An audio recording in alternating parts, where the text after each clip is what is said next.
這是2026年最矛盾的一周。NVIDIA 交出了一份史上最強的財報，81.6 billion的季度營收，85% 的年增率，800億的股票回購。任何一個數字單獨拿出來都是足以讓市場沸騰的信號。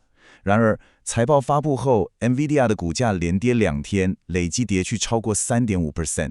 與此同時， ARM 因為與 NVIDIA 合作設計的 CPU 營收展望和自身的 AGI 晶片需求，單日大漲近 16%。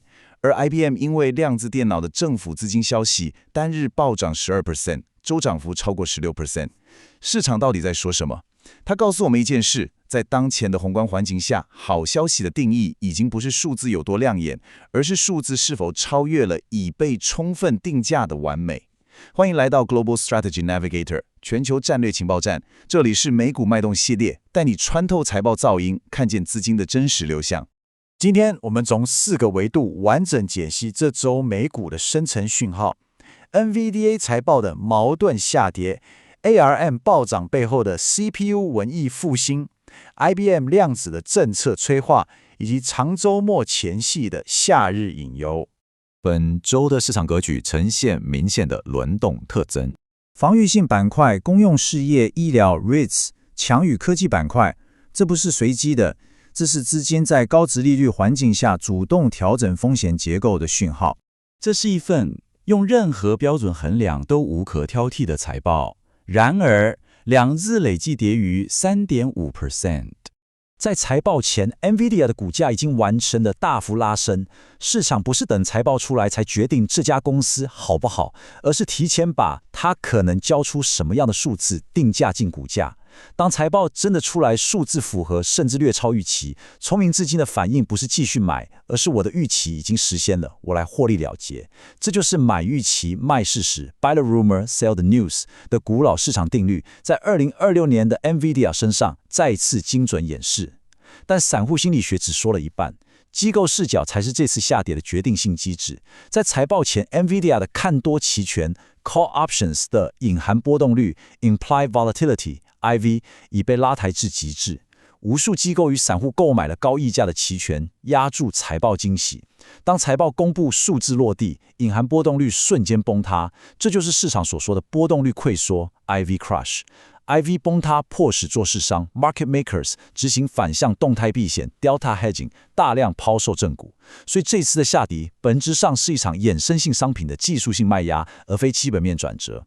Long only 的機構基金在財報前以高度集中持有 NVIDIA， 形成超載 overown 的狀態，稍有風吹草動，獲利了結壓力就會在衍生品市場的助理下被大幅放大。在法說會上，黃仁勳明確承認 Blackwell 的需求遠超供給，而供給瓶頸的核心卡點是台積電 CoWoS 先進封裝的產能，且這個瓶頸將持續整個財年。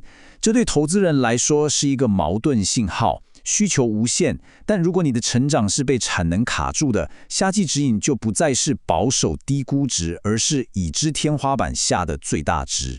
市場開始思考，如果台積電產能不能加速 ，NVIDIA 的成長斜率還能維持多久？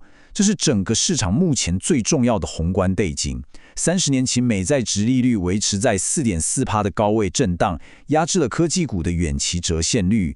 無風險利率居高不下，意味着所有以未來盈餘折現定價的高估值成長股，其估值天花板都被同步壓低。即使 NVIDIA 的盈餘真實增速真實，在高折現率環境下，它的合理股價數學上就是更低的。NVDA 財報後的下跌是 IV Crush 引發的技術性倉位調整，不是 AI 週期見頂。真正值得追蹤的問題只有2個：夏季營收能否持續超出市場共識？台積電 CoWoS 產能能否加速？這2個數字比任何分析師目標價都重要。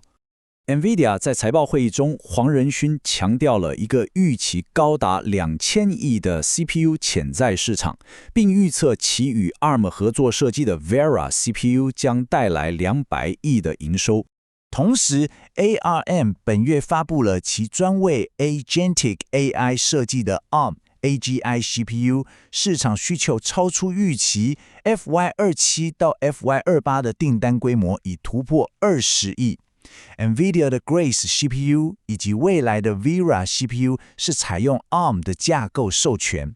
當 NVIDIA 宣布其 CPU 營收將在未來幾年大幅成長，市場立刻計算出這將為 ARM 帶來天文數字的專利授權費與版稅 royalty 淨利潤。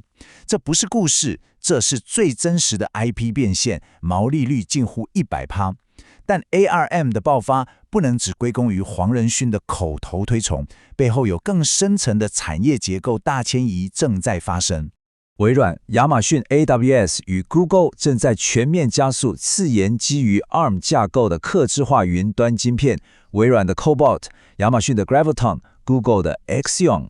這三大超大規模雲端廠商正在用實際的伺服器出貨量，告訴市場一個殘酷的真相 ：ARM 的爆發不是因為它寄生在 GPU 旁邊，而是它正在實質蠶食 Intel 與 AMD 統治了30年的 x86 伺服器帝國的領土。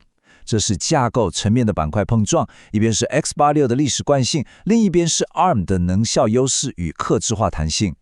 在 AI 微影點零 Agentic AI、AI 代理與邊緣推論時代 ，Agent 執行複雜決策邏輯對 CPU 的需求呈幾何級數增長，而 ARM 架構的低功耗特性在大規模資料中心部署中優勢壓倒性。Bernstein 等華爾街大行已將 ARM 目標價大幅調升，指出 ARM 正是這場文藝復興的絕對霸主。ARM 不再滿足於只做幕後的 IP 授權，其推出的 ARM AGI CPU 晶片展現出其在 AI 推論端的強大野心。FY77、FY28 超過20億的客戶訂單，預示着 ARM 的業務模型正在從單純的 IP 授權商向 AI 計算平台躍升。ARM 的大漲證明了資金在尋找 NVIDIA 以外的 AI 硬體護城河。比起 GPU 市場面臨的產能與競爭壓力 ，ARM 擁有近乎壟斷的 CPU 架構生態。只要 AI 硬體在增長，無論誰贏得 GPU 大戰，都得向 ARM 支付保護費。估值警告 ，ARM 目前的遠期本益比 Forward PE 已經反映了極為樂觀的預期，不宜在短線高點過度追漲，但其戰略護城河是 AI 板塊中最為寬廣的之一。美國商務部依據 CHIPS 科學法，宣布向9家量子計算公司提供超過20億美金政府投資，其中 IBM 獲得10億政府補助，並自行配對投入10億，在紐約州阿爾巴尼依托 Albany Nanotech Complex 擴建全美首座300mm 量子晶片先進封裝與製造驗證線。這是美國第一座專屬的量子硬體工業級製造設施，由 IBM Yorktown Heights 量子研究中心提供技術支援。這是政策催化的情緒溢價，不是基本面突破。我們必須誠實地說，量子計算的實質商業化大概率在2030年代才會發生。今天 IBM 的量子電腦還遠未達到大規模容錯量子運算的門檻，但政策意義截然不同。當美國政府開始把量子製造能力列為戰略工業資產，就像當年 CHIPS 法對待半導體製造一樣，這代表了一個重要的歷史節點。量子計算從純研究領域正式進入國家製造競爭的範疇。Albany 製造驗證線的戰略意義不在於它今天能製造多少量子位元，而在於美國正在建立量子算力的製造主權。就如同台積電置於傳統半導體，美國不想讓量子硬體的關鍵製造能力也落入單一地區的手中。Memorial Day 是美國夏日行情的非正式起點，從現在起到勞動節9月，市場將進入結構性的流動性萎縮期。這有什麼實際影響？當機構交易員度假，參與度下降，市場的價格發現機制效率也同步下降。同樣的買賣盤，在低流動性環境下，能製造更大的價格波動。簡單說，同樣強度的利空消息，在夏天可能讓股價跌得比平時更猛；同樣的利多，彈升力道也可能更誇張。這就是為什麼夏日行情對一般投資人而言是一個容易判斷失誤的環境。技術信號的可靠性在低流動性下是下降的。賣在5月離場去 ，Sell in May and go away。是一個流傳多年的市場諺語，但實際上統計顯著性並不高。真正的影響更多來自流動性結構的改變，而非月份本身。這是當前整個股市的頭號宏觀壓力。30年期美債殖利率維持在 4.4% 的高位震盪，壓制了科技股的遠期折現率。這意味着高估值科技股的折現率被同步拉高，遠期盈餘的現實被壓縮。政府龐大的財政赤字需要更高的借貸成本，引發市場對財政可持續性的長期疑慮。資金開始重新評估持有股票 versus 持有高殖利率國債的相對吸引力。只要殖利率維持高位，科技股的估值壓力就不會消失。美伊關係的外交動態持續干擾市場情緒，油價若因衝突升溫反彈，通膨預期將再次走強，進一步壓縮聯準會的降息空間。Blackwell CoWoS 產能瓶頸不只影響 NVIDIA， 同樣制約了 AMD MI400 的進程。台積電先進封裝已成為所有 AI 算力廠商的共同命門。任何關於台積電產能意外的消息，都可能在整個 AI 供應鏈中引發連鎖反應。低成交量環境中，任何大型機構的倉位調整都可能製造誇大的市場波動。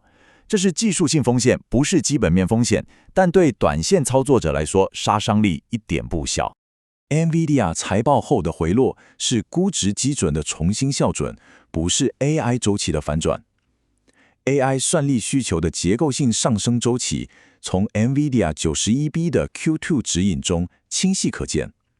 在殖利率維持高位的環境下，高品質 AI 核心資產在回調時，反而是分批建立長線部位的機會窗口。隨着 NVIDIA Vera CPU 架構授權紅利爆發，與 ARM AGI CPU 超出預期的訂單量 ，ARM 正式成為 GPU 之外最寬廣的 AI 算力護城河。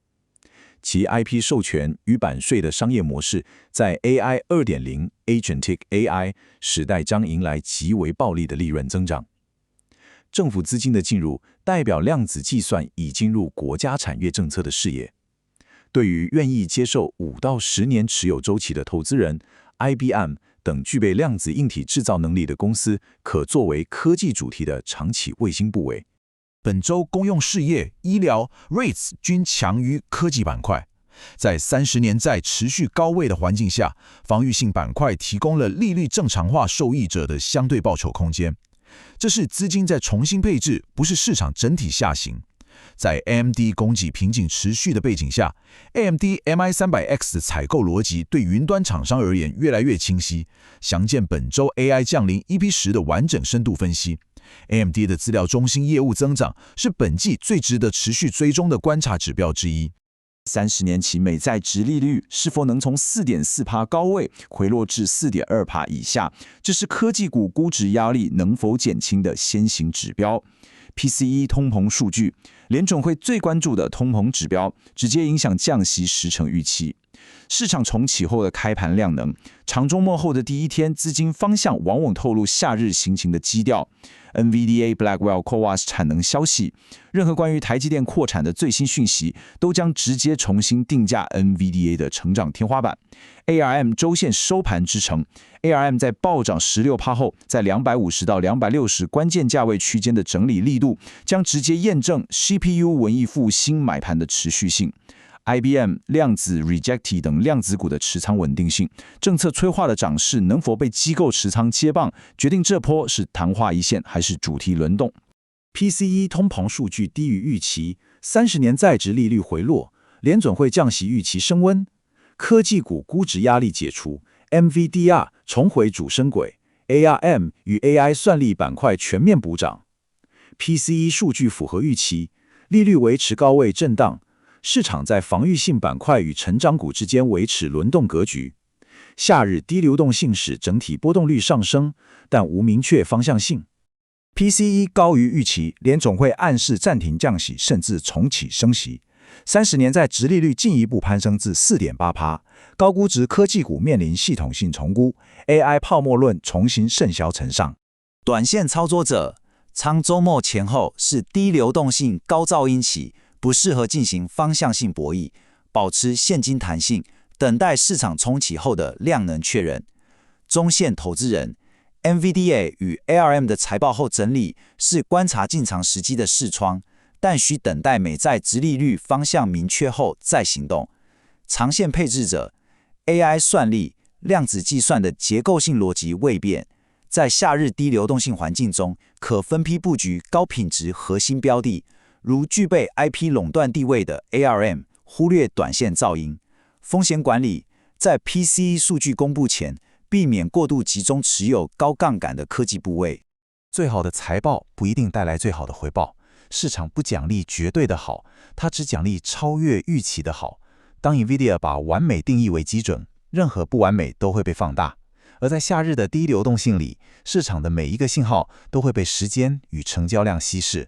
這個時候最難的不是選擇買什麼，而是選擇等待。這裡是 Global Strategy Navigator 全球戰略情報站。如果本集解析對您的戰略布局有幫助，請務必按讚、訂閱、分享並開啟小鈴鐺。讓我們下期見。